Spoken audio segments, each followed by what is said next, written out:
Danny's in Dodge City, Kansas. Hey, Danny, how are you? Good. How you doing? Better than I deserve. What's up? Well, great. I was calling to find out. Last year, I sold some property that I had for around 4 years in Colorado, and by the time the expenses and everything were paid out, and I walked away and put into a trust like $2.5 million. I hate it when that happens. Well, and at the time, the CPA and the lawyer that set up the trust for me, the CPA was talking to me about like annuities and all that, and I just didn't at the time think last year was a great time to invest it, so it's just been in the bank. Mm-hmm. And now I'm starting, I'm 51 years old, starting to wonder, is it time to put that to work for me through some passive income or something? And what other investments do you have? What other investments do you have? Me and my wife each have Roths with about $300,000 in them apiece. I have some farm ground that's worth $500,000. It's paid off. We have our house we owe $30,000 on. Well, you've done really well. Well, congratulations. Yes, I've done well, and this is money that, it's kind of just a windfall from that investment. Well, let's just think about some basics for a second, okay? If $2.5 million owns almost nothing, which is what it's earning right now, or if it earned 10%, that'd be $250,000. So every year it sits there earning nothing, you're missing out on $250,000. So we need to do something with it to be wise. Right. Okay. Now, and I just didn't know last year where the market was headed. Well, I don't care where the market's headed on the short term. All I care about long term, because you're not going to jump in and jump out and jump in and jump out. I'm not going to teach you to day trade or buy Bitcoin or some kind of bull crap like that. I'm going to teach you to invest long term. That's what I do. Right. Now, I buy two things, Danny. You can buy whatever you want to buy, but I buy two things, both of which make me more than a 10% rate of return on average. Some years not, some years a lot more, but an average of over 10. One is I buy a series of good growth stock mutual funds, spreading my investments in growth and income, aggressive growth, and international. The second thing I buy is I buy real estate that I pay cash for, that is income-producing real estate. You've had pretty good luck with real estate, so you may want to consider some of each. But even if you went heavy real estate, I wouldn't be mad at you for that. It's up to you. Which one do you want to do?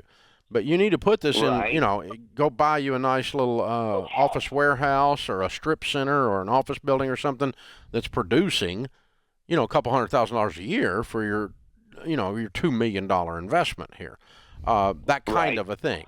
Or maybe you do $1 million in real estate and you do $1.5 million in mutual funds. I don't care. But we never do investing for the short term. That's not investing. That's speculating. Right. We do long term. When you bought that farm ground, you didn't buy it for what it'd do the next week or 2 years later. You bought it for what it'd be long term. Right. That's an investment mindset. Investing is a mindset. Speculating is a mindset. So get with a good real estate agent, pick you out some income-producing property, or jump on RamseySolutions.com, click on SmartVestor Pro, and sit down with one of the people that we trust in the SmartVestor world. That we're not in that business, but they can help you with some mutual funds, and do some of each, or all in one or all in the other. I don't care, but leaving it just sit there, no. An annuity, no. And don't use your CPA for financial advice. They're not good at it. Is there a clock on that money, Dave, before it, like with capital gains? He already paid it. He's already paid it. Okay, it's done. Okay, yeah, that's done. Sticking it in a trust doesn't hide it from capital gains. Okay. So, but John, I think the important thing, regardless of if it's $2.5 million or if it's $100,000, in your 401k, you need to stop and think about what you're not getting by it sitting there. Yeah, there's some great psychological research on we underestimate what we don't get by sitting on the sidelines. We're so terrified to risk. We're so terrified to put stuff out there. We calculate that and we overinflate that, but we underinflate what we miss by sitting on the sidelines. And I think it's the same part of our brain that I read one thing that said if you lose $10 a share on stock, you have to make $50 to share level the feeling out. To level the feeling out, because $10 does more damage to your psychology than a $50 gain does 5 to 1 to your does to your psychology. It and so it's the same thing on that. But what we're talking about here is financial people call it opportunity cost. Yes, you have the opportunity to do this with it, and we used to do this in an old Financial Peace University lesson 1,000 years ago. We don't do it anymore. I rolled a Mercedes out onto the thing. We disconnected the battery. We were inside this church doing the video shoot, right? But we rolled this Mercedes out, and we said, okay, if you put $100,000 in this, in 10 years, you'll have nothing. Right. Or virtually nothing, right? If you put $100,000 in a mutual fund in 10 years, here's what you'll have. And it's like $1 million, right?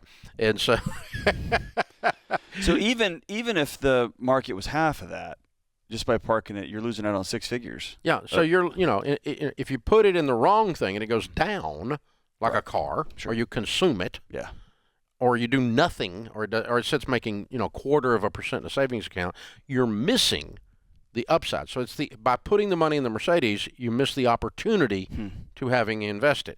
And it's okay to buy a Mercedes. Of course. I've got one. Yeah. Okay, there's nothing evil about that. But you need to think about when you're doing it, that money is no longer working. Yes. It's now lazy money. It's depreciating. Or if it's going down in value, it's welfare money, right? It's So it's going the wrong way, right? Right. But what you want is you got to think about if that money was working, breaking a sweat, what would it do? And the thing about money is it works 24/7. It never gets sick. It never quits. It never gets mad at COVID. It never has a hissy fit. It doesn't think it's a snowflake. It just works all the time. It's the best employee you'll ever have. It just works and works and works and works and works and works. But you got to put it to work. But because it doesn't work. I'm thinking about this out loud in real time. I've never thought of it. I'm guessing that everybody needs to know where they fall on that risk continuum, because I identify with that last caller. If I got a windfall, my head, I would say, I don't know what to do. I'll stick it somewhere, and I'd look up in 10 years and it'd still be there. But I can also imagine other people would rush to just start wheeling and dealing it, and they're going to end up losing some of it. So that's the other end. You got to know where you are. So being paralysis of the analysis is not good. Yeah. And being rash and gambling is not good. Right. But you have to take enough risk to not miss out on what life has. Well, it's almost this is why you and I jumped out of an airplane the other day. You got to jump. You got to take enough risk to live. That's right. And also, it's good to have a former Navy SEAL strapped to your back, so you're probably going to land. That's helpful. You're probably going to land, right? That's really good. And heading into that, having a plan.